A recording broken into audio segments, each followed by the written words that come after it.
So I've been reading Eat, Pray, Love now that I'm here in Bali. I started reading it a month ago through an audiobook when I was on my flight here to Bali.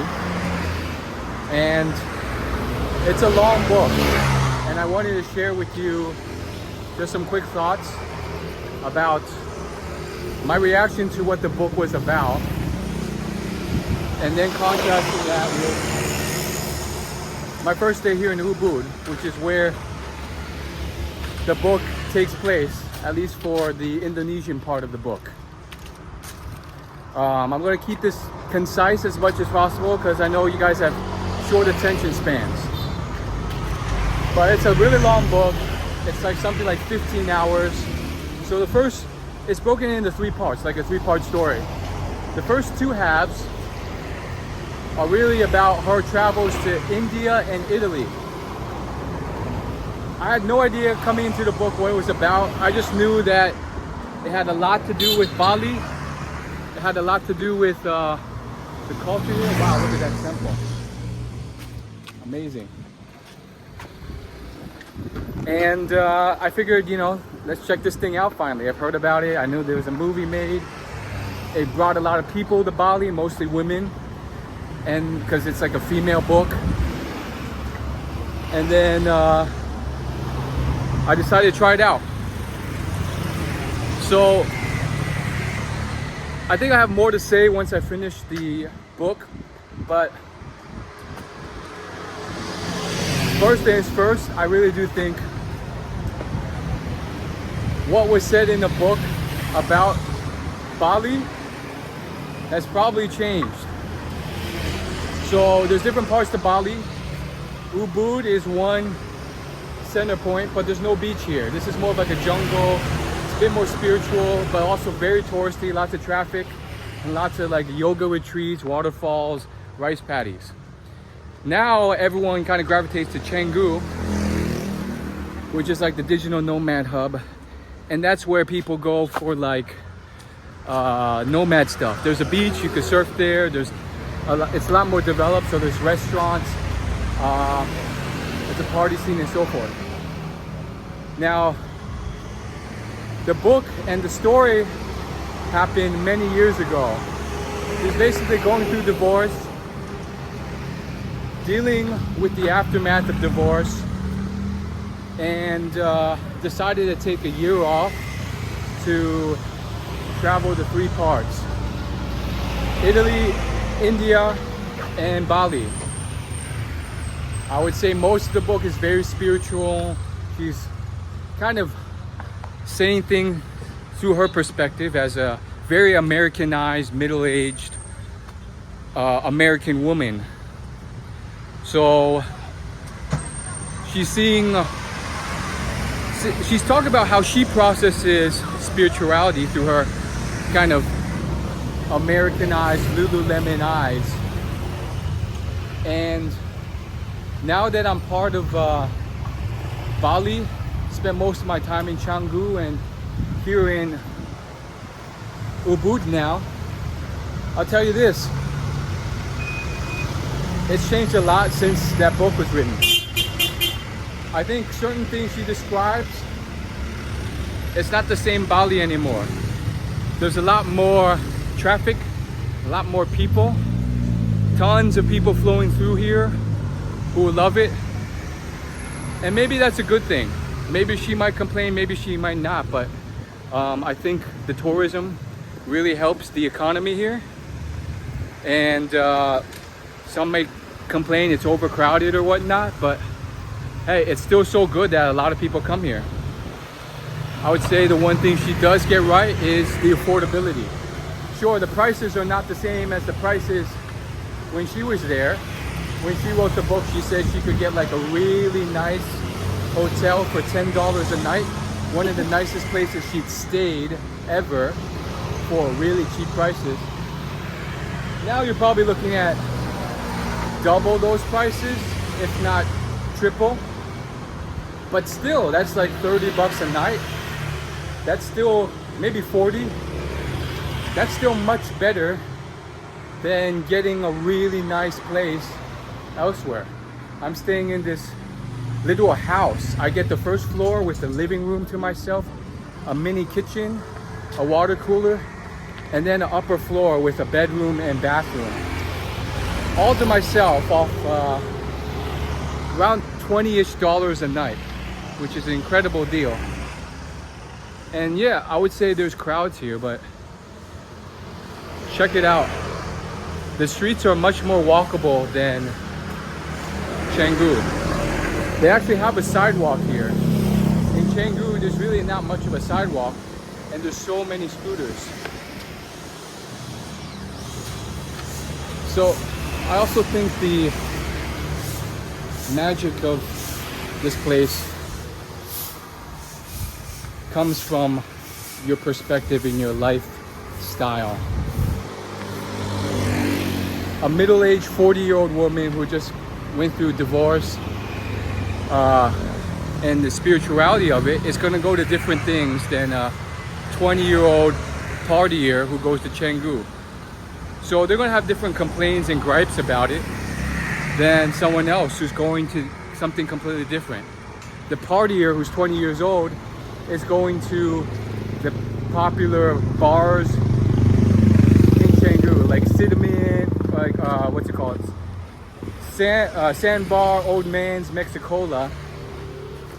But the girl, Elizabeth Gilbert, the woman from Eat, Pray, Love, she's not going to that stuff. She's going to temples and mosques and retreats and yoga centers.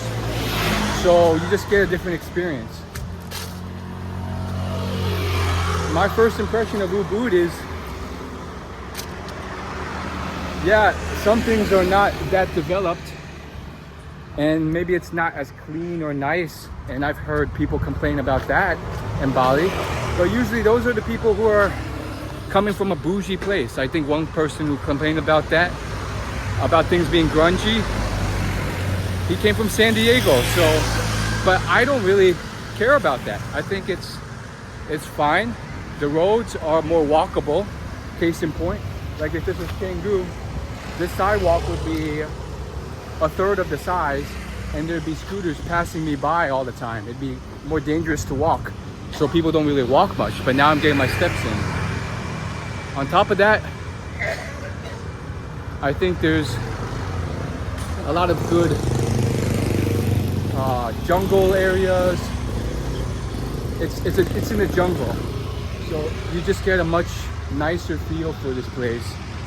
There's no beach, but it's a different feel. There's a waterfall, there's rivers. Some people I've met love it in Canggu. Some people love it here in Ubud.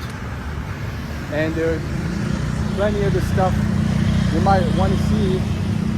Co-working spaces, restaurants, dentists, delivery for food, and I think you'll still find the magic that was in Eat, Pray, Love. If you want to go to those temples and mosques and stuff, it may just take you venturing outside of these overcrowded areas a bit more, but you can still find it. And it's probably more developed, so who's to say that she would hate it either? She is someone who probably would appreciate all the new restaurants and vegan options and so forth. So that's my quick thoughts about Eat, Pray, Love. I think the book in and of itself, it's more of a popcorn read. I don't think I got that much from the book, but it was a good read, and I would say the main takeaways for me was really just her ability and willingness to embrace the unknown, do something a bit crazy, and be playful and open to these experiences from these spiritual teachers and new ways of looking at life. And she came into the book and the story kind of lost and broken apart because of her divorce. And then by the end, I heard, spoiler alert, I haven't gotten to this part either, but by the end, she meets a new guy in Bali. And so